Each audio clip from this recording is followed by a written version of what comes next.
I'm going to give you 5 things about the NBA season that you absolutely need to know about a third of the way into the year. Number 5. The Cavaliers are good. For the first time in a really long time, a LeBron-less Cleveland team is good. How about this stat? Cleveland is 5 games over 500 without LeBron James on the team for the first time since December of 2000. It has been 21 years since a Cavaliers team that didn't have LeBron on it was 5 games over 500 at any time in the season. They got a bunch of good young players. I'm paying so much more attention to this than I normally would because of my new role with the NBA. So I'm watching all these games every single night. And on Wednesdays and Fridays, I sit in there watching with Michael and Jalen and Stephen A., and it's wonderful, the things that I'm picking up. And one of them is I'm watching the Cavaliers play every night, and Ricky Rubio and Darius Garland, and they're good. And the young kid they have in the middle is really good. So they are an interesting team to watch. They are a team that could make a run, believe it or not, at like getting in that play-in tournament, or whatever the case is. So that's number 5. The Cavs are way better than you think. Number 4. So is Trae Young. Trae Young last night in a losing cause had 41 points and 9 assists. He has 18 career 40-point games. Did you know that there are only 2 players in NBA history who had more career 40-point games through their first 4 seasons? Only 2 players. No, you want to guess who they are? Have you seen the stat? I am looking at it, so I won't play that game. The 2 players. I assume you've seen it, Hembo. I've seen the stat, but the most impressive thing about it is he's only played 3 1/3 seasons. So right. He can keep adding. Well, find me what are their numbers, actually. The 2 players I'll pull that up now. Are Michael Jordan and Shaquille O'Neal.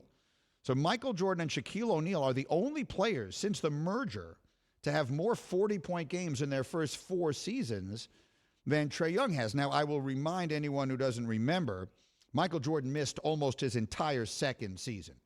So his second season, I forget exactly how many games he played, but that was the year he broke his foot. And then if you watched Last Dance, you saw they had him on a pitch count. When he came back, they limited his minutes and everything else. So his number is even all the more outstanding. But as far as this is concerned, Jordan and Shaq, how far away are they? I want you to guess. I want you to guess how many you think so that Trae Jordan Young and Shaq have. has 18 40-point games. So through his first 4 seasons, I'm going to guess Shaq had 30. Shaq had 21. Okay. I'm going to guess Michael Jordan had, I'm gauging from the smile on your face, I'm going to guess he had 40. He had 62. Oh, my God. 62. That is ridiculous. 40-point games, and in year 2, he played 18 games. Yeah, so essentially That's in 3 unbelievable. seasons, he was averaging roughly 20 40-point games a year. Wilt Chamberlain had 182 such games. Yeah, that was before the merger, so it doesn't count. One way or another, Trae Young is putting up numbers that are historically good. By the way, their team can't find a way to win a game in the fourth quarter, but that's a different conversation. Next, Number 3. the Lakers are startlingly average.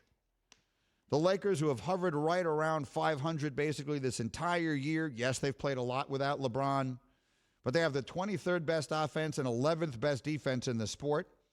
Their big 3 have played 255 minutes together, and the Lakers are +7 in those minutes. That's it, +7 when they have LeBron, AD, and Russell Westbrook out there.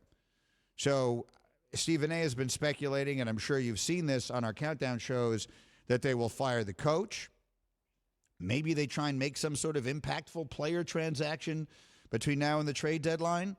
But one way or another, the Lakers right now do not look like a championship contender. They are definitely not one of the 3 best teams in the West. The 3 best teams in the West are Phoenix, Golden State, and Utah. You can argue over the order if you want to. And Golden State's going to get much better because they're going to get Klay Thompson back at some point soon. The Lakers, at least right now, don't look as they're in the same league with any of those 3 teams. Do you think that it is too early to say that the Russell Westbrook trade is a disaster? Yes, I think it's too early, primarily because LeBron has been out for so much of this time. I think you need to leave them together. But I think no matter how well they put it together with Russell Westbrook, it doesn't make them a championship team. And that's the only standard there. Like, there's no, wow, if we can creep into the top 4 seeds and win a playoff series, that's not a successful season when it says Lakers on the front of your jersey. Greeny, with the 5 things you need to know at the the 1/3 mark of the NBA season. Number 2. The biggest disappointment in the sport to me thus far is the Knicks. I was there opening night at the Garden. We did countdown from the court when they beat the Celtics in double overtime. And the Knicks, the improvements they made last year, the additions they made this year, particularly Kemba Walker, I really thought the Knicks are going to take a step forward. They're going to be a top 4 team in the East this year. I didn't think they'd be a championship contender, but I thought they'd be much better. And the biggest problem has been their defense. That is a hallmark of Tom Thibodeau's coaching. They were the 4th best defense in the league last year. They're 24th. Number 1 is Steph Curry being 2 3-pointers away from breaking the all-time record. And what Steph has done in this last season and a third, in my opinion, is elevate his historical standing. So Jalen and I had a fascinating conversation. We had a Zoom when I was on the train on my way to Philly, which, by the way, what a delightful way to travel that is. The Acela? Oh, it's a delight. I mean, there's no bad way to travel to Philly. There are any number of bad ways to travel to Philly. If you were in New York and you fly to Philly, you're a fool. I don't know what else to tell you. That's right. That is the most ridiculous thing I've ever heard, because I had a car take me back after the game. I was home in an hour and 20 minutes. But the train there, oh, it's a delight.